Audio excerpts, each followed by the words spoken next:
Some people have been bitching, oh my God, they're taking down our phone bills, they're listening on our phone calls. They're creating what's called a data mine, okay? And who owns a data mine? I know they got the data mine, we get shaft. The real issue is what are they doing with it? That database was created by a company called ChoicePoint. Now, ChoicePoint was just created just a few years ago by a bunch of Republicans, more Republicans than you find on a Palm Beach Country Club board. They are the ones that created the evil database that knocked off the black voters in return for basically electing the President of the United States. They chose our president for us, not the voters. He chose them for over $1 billion in no-bid contracts to maintain the databases on you. And I've talked to the inside executives. And let me tell you, after I talked to the insiders at ChoicePoint Corporation, the executives, I want to lock myself in a closed room.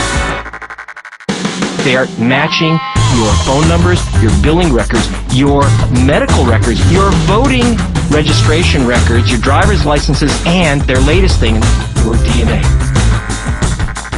Oh, by the way, it is against the law, in case anyone's wondering, to spy on Americans, and the law in question is the Constitution. You have to be under suspicion. The trick is that they're privatizing the spy function. They're creating, I was going to say a private FBI, but it's really a private KGB. Their gimmick is they set up this private company, ChoicePoint, the Republicans. They have, last count, they had 16 billion records, and I know it's at least double that since then. That's illegal for the United States government to keep.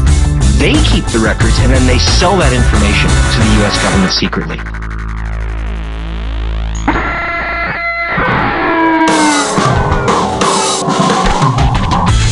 Let's put it this way. When they were supposedly hunting illegal voters in Florida, their list was 97% wrong. Let me repeat that. 97% wrong. However, it was perfect for Jeb Bush because what it did get right is it identified black voters which they could knock off. That's part of the game, is deliberate wrong. Now, they also got wrong 25% of the DNA evidence in rape cases in Illinois until the police caught them faking the evidence in rape cases. Can you imagine? Then they got fired. You got to understand, this is not the Mounties who get their man.